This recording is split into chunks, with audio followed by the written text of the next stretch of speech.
Thank you for joining us at TRENDnet TV. I'm Catherine. I'm here today with John to talk about dual-band wireless N networking technology.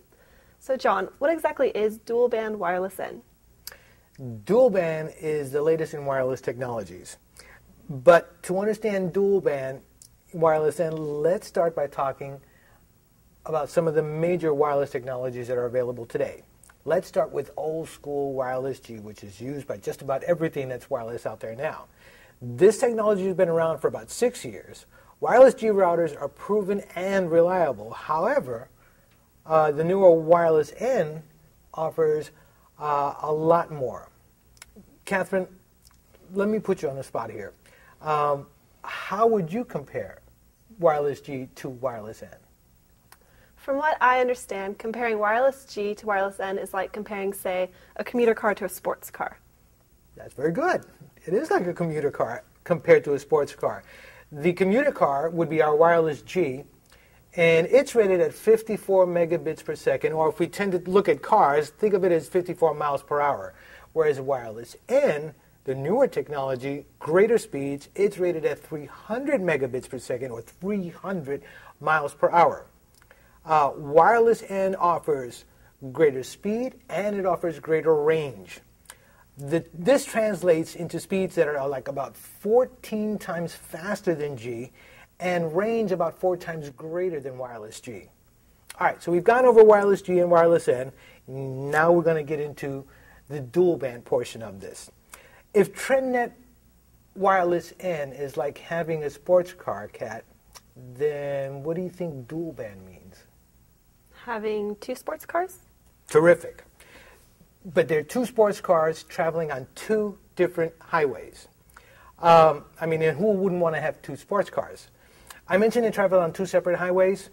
This is referring to the 2 different radio frequencies that are available in the dual band.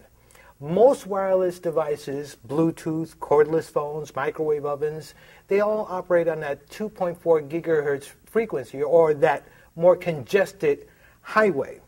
And this translates into a lot of information trying to get transferred or trying to get move on this highway. Dual band uses a 2.4 frequency, but it also offers a less congested, less crowded 5 gigahertz highway, or 5 gigahertz frequency. Is dual band wireless N faster than standard wireless N? Theoretically, no, but in real life, yes. Real-life testing has yielded about a 20% improvement. Now, you'd ask, well, what does this mean?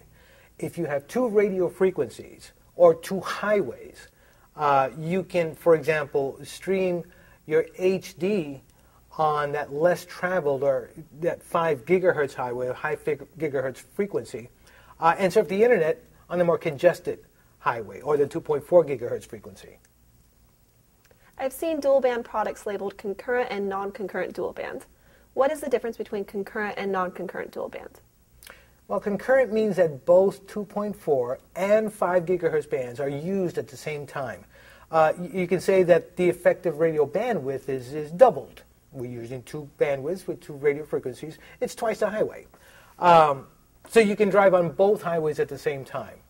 Non-concurrent means that the data is broadcast on either the 2.4 or the 5 gigahertz at any given time.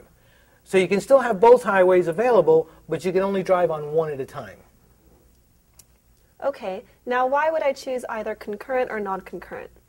Non-concurrent is less expensive. We recommend it to folks who just want to set up a 5 gigahertz network, or that less traveled network. Concurrent is more expensive, but it is also more flexible, allowing users to operate on both frequencies at the same time, and therefore you create a hybrid 2.4 and 5 gigahertz network.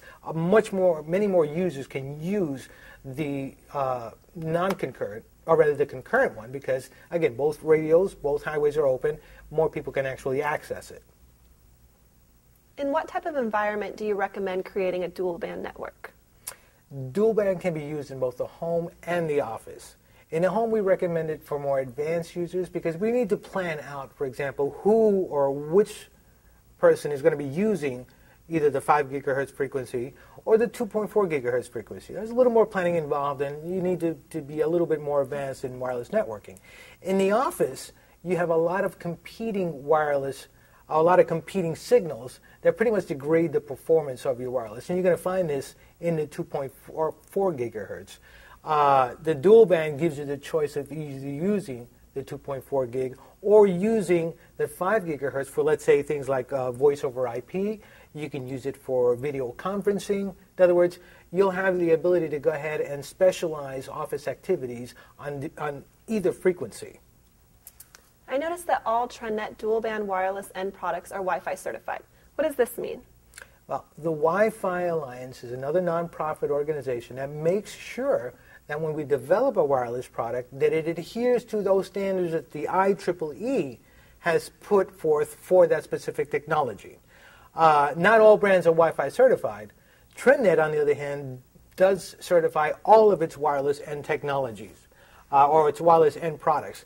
That means is our products have been tested and exceed most of those standards. And what we're talking about is relatively, well, what we mean is this, that the certification ensures that we are utilizing those high speeds in the wireless end, that it is interoperable. In other words, that it works with all other devices that have been certified as wireless end, that it uses the latest in the security advancements that has been put on this wireless end technology, and that it is compatible with all of the other technologies that have come before it. Thank you for all the detailed information, John. If you're considering building an advanced wireless end network, take a look at TRENDnet's dual-band wireless end products, and visit us at www.trendnet.com for detailed product information on our portfolio of award-winning solutions.